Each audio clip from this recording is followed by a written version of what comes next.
Hey, this is the final version of the entire project.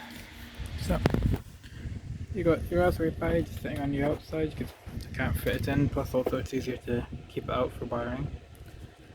Every GPIO is being used. Okay, then the wires are fed from the devices all into this like one little gap in the box out there. Same thing for the external hard drive, or not external hard drive, power bank, because 9-volt batteries are expensive. So, from the top, LCD, button, LED, character pad.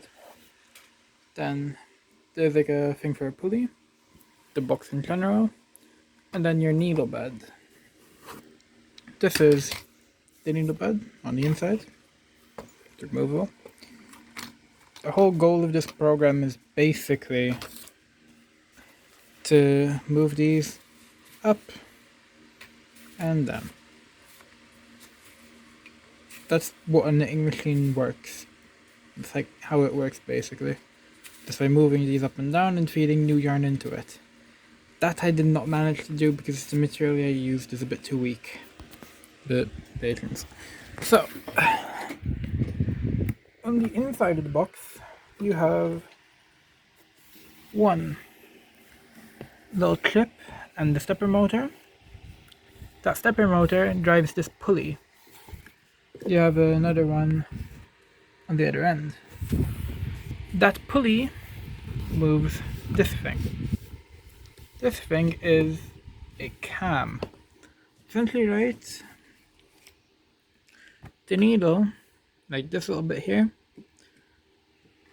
goes into that track and moves up and down depending on where the cam is. Basically, just moves up and down. You'll see it better in the actual thing, just so you actually know what's going on. So,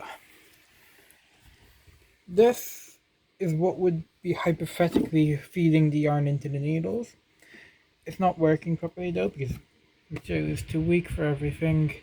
The motor is a bit too weak too, so added all the tension onto the needles, it wouldn't work properly. So yeah. Now you have your ultrasonic distance sensor. It's attached to the foam core wall. And then you got the inside of the LCD. And then this is the button and this is the LED. Both are soldered because using a jumper wire wouldn't work properly. Then you have one common ground. You can't really see much.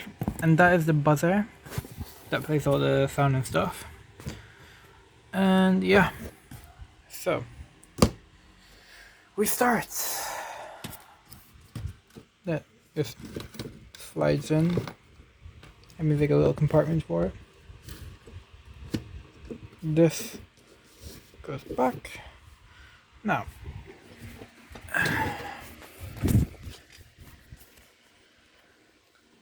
first you have to start the program.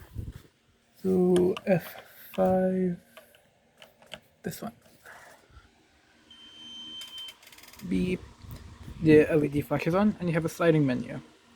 This is done by playing around with the index of a string. Quite clever. So, you have knit, save, load, and then exit. These 4 buttons.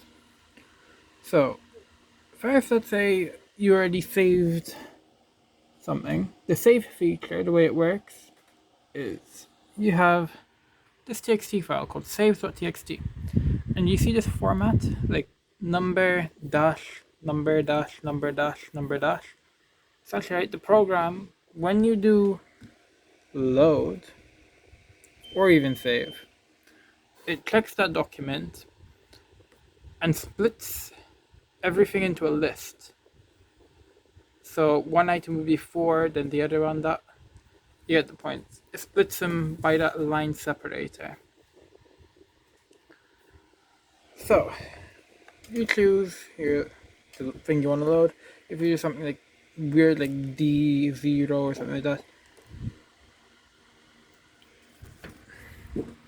Bump something. Sorry. So you do D, only 1 to 9. You got error handling, or not actually error handling, but different things appear depending on what you put in. If you do something smaller than the thing, or even if you do something bigger than the thing, you can only go from 1 to 9. So let's say you want to choose load 6. Sorry, it's just the wires are a bit loose side. Yeah. So you hit the button and bam. Loads, LED flashes, buzzer, beep, and boom, you have loaded it. Now, what these numbers are essentially are the number of rows the person has knit. So if the camera has gone back and forth like 15 times and you save the file, in one of these it would be 15. And if you saved that, it would increase the counter from 15. That way you can kind of keep track of like what row you are, because that's important in knitting. So let's say you want to save it. So you hit B, you choose your save file. Same thing, but this time I made it a little fancier. Yeah, so you actually have different things so you actually kind of remember where you are. Same thing, basically. So let's say you want to choose to save it into, say, 33. Warning, only 1 to 9, you know? It kind of works. So let's say 7. Hit the button, save. If you hit no, it goes back to the menu. You want to save 3 and save 3? Yes, why not? Bam. Beautiful. So, and as you can see, it works. You saved save 3 and save 3? No, save 5 and save 3 actually. And you see how that modified? Before it was 444, now it's 440. That's how it works. So let's just close that, it's not necessary. Okay, so now you choose knit, the main thing of this entire program, to be honest. So how many rows do you want in it? You can choose anything, but if you do something like DD or something, it just resets the input. You have to do a number. You can do like any number you want, really. It's not that important. So let's do 3 or 377. So turn on the power bank. Now let's pull up the shell. The way it works, right? I'm using threading. So the distance sensor is in one thread, the stepper motor is in another, and then the button just runs in the main code. So the way it works is the motor moves that thing back and forth. Now this is where we get into the flaws of the thing too, because moving parts is difficult to do.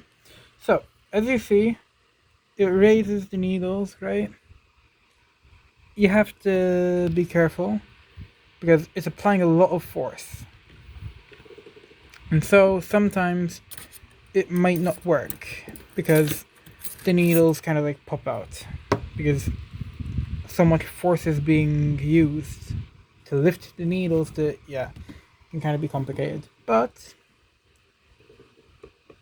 essentially it just goes like that. And it just moves. That is what hypothetically does the knitting. That raising and sinking process. So hypothetically, if everything was a bit stronger, I could actually knit. That's the thing. So, remember we did a 0 for this? So, you're on row 6 of this big number I did, 377. Now, flaws in the hardware. The fun bit. A, the cam, instead of being straight, is at a bit of an inclination. So it rubs up against the needle bed quite a bit. Let me see if I can get a shot of that. You can kind of see, like, there's a bit of a gap in between the top, but then the bottom, it kind of rubs against. Kind of, but that's one problem, just trust me on it. Another one is if, because of the other issue, it stops working properly, sometimes the butt of the needle, that bit that rides the cam, won't go in, like won't fully go down properly, and that will mean that the cam will get stuck. Not a fun thing to have. You can kind of see where it gets stuck almost. But that's how it works. And it does work. Quite well, I think. Essentially, right, is it close, then turn the motor anti-clockwise. So the cam goes that way.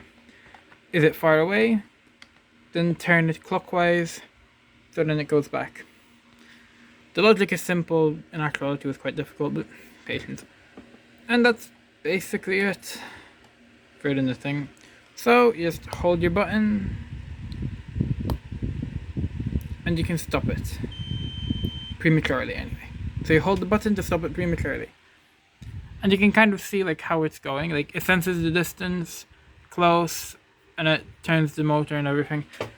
You don't need to pay attention to that, it works though. So, final bit. Ignore that, that's a cat, he's hungry. I have to feed him after this. Anyway, so you hit D for exit.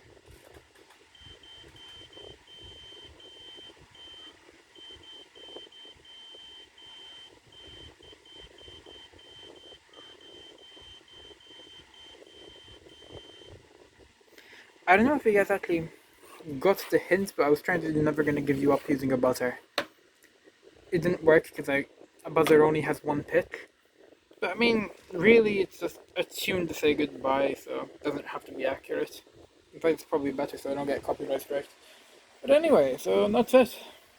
It cleans up no matter what you do. Keyboard interrupt, or stopping automatically by closing the exit function. So, yeah. I think it's quite successful personally. Can't knit using yarn, but if the material was stronger, it would be able to. If I ever have to improve on this, definitely I would 3D print. For sure, man. Because if I 3D printed everything, I could make everything like really accurate. That way there wouldn't be as much hassle. So yeah. That's basically it. I mean, yeah. Have a good one, mate.